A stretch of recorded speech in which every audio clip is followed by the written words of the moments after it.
مرحبا، أنا اسلام قداح، أخصائي العلاج الطبيعي في مركز فيزيو 1. اليوم راح نكمل لكم عن تمارين ما بعد عملية مفصل الورك. هاي التمارين كثير مهمة لاستعادة مدى الحركة الطبيعي وقوة العضلات الطبيعي والتسريع من عملية الشفاء ما بعد العملية. راح نحكي عن تمارين ما بعد الاسبوع الرابع، لأنه حكينا بالفيديو الأول عن تمارين ما قبل العملية، استعداد العملية. حكينا بالفيديو الثاني عن التمارين من اليوم الأول لغاية الاسبوع الرابع. اليوم راح نكمل ما بعد الاسبوع الرابع. أثناء هذه التمارين إذا شعرت بأي آلام مثل نمنمة، خدر أو وخز، طعن سكين، آلام مثل آلام الحرق، رجاء توقف عن هذه التمارين نهائيا ورجوع استشارة الطبيب أو أخصائي العلاج الطبيعي المتابع لحالتك. التمرين الأول هو تمرين سكويز. هلا في هذا التمرين ممكن نستخدم أي شيء، ممكن نوضع كرة، مخدة، شرشف، أي شيء ممكن نوضعه بين الرجلين زي ما احنا شايفين، وبنضغط لغاية 5 ثواني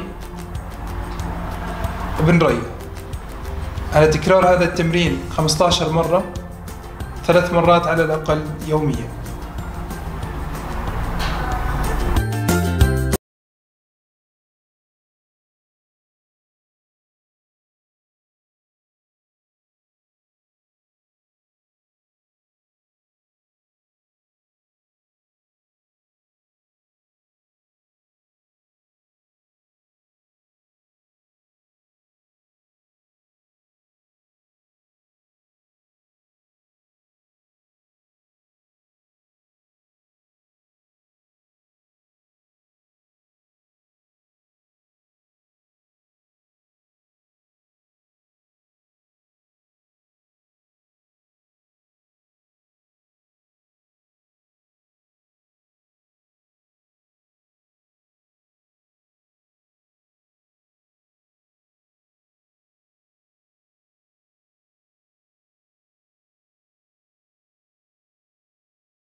الرابع هو الستريت ليج ريز.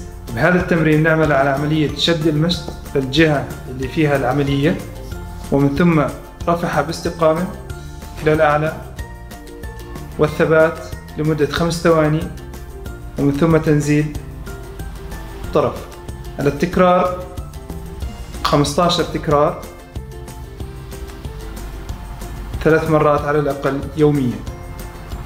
في هذا التمرين في بعض المرضى راح يواجهوا بعض المصاعب في الرفع لأول مرة، ولذلك ممكن نستعين إنه نثني الطرف الثاني ومساعدة خفيفة نعمل هذا التمرين، بتكون الأمور كثير أسهل.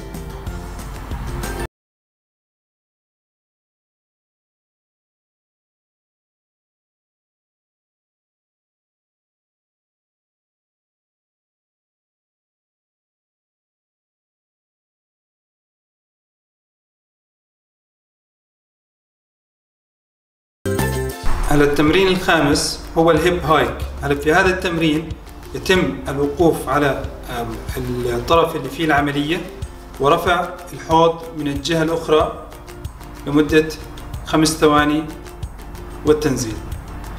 يعني في هذا التمرين أنا عندي الطرف الورك اللي فيه العملية هو الطرف الأيمن، وبعمل على رفع الجهة اليسرى اللي ما فيها عملية إلى الأعلى لمدة 5 ثواني والتريح.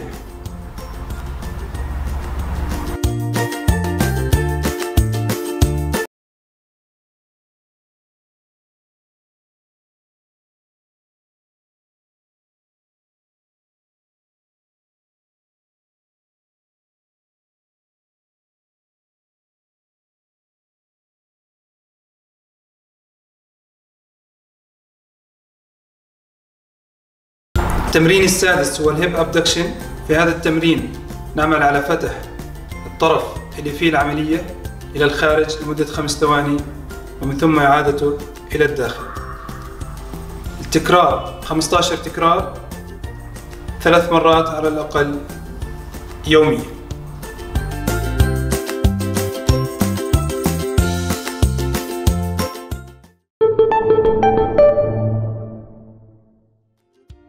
بتمنى تكونوا استفدتوا من هاي التمارين، ولكن بتمنى أي شخص بيعمل هاي التمارين وبواجه صعوبة أو ألم زي ما حكينا بداية الفيديو يرجع للطبيب اللي عمله العملية أو يرجع للمعالج المختص المتابع للحالة. وإذا استفدتوا من هاي التمارين ومن هذا الفيديو بتمنى ما تنسونا من اللايك والشير والسبسكرايب. نشوفكم على خير.